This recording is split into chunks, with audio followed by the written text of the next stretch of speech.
शर्वाय च पशुपतये च नमो नीलग्रीवाय च श्रीकण्ठाय च नमः प्रवर्ते संयुक्तकेशाय च नमः सहस्राक्षाय च धन्वने च नमो गिरिशाय च शिवहिष्ठाय च नमो मेघुष्टमाय च शुभरे च नमो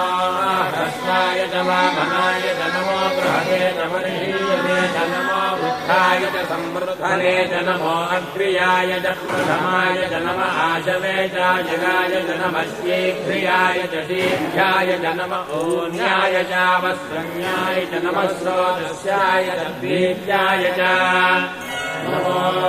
ज्येष्ठाय च कनिष्ठाय च नमः पूर्वजाय च परजाय च नमो मध्यमाय च वकुभाय च नमो जघन्याय च बुद्धियाय च नमः श्रोभ्याय च प्रतिपद्याय च नमो याम्याय च क्षेम्याय च नमो भद्याय च खल्याय च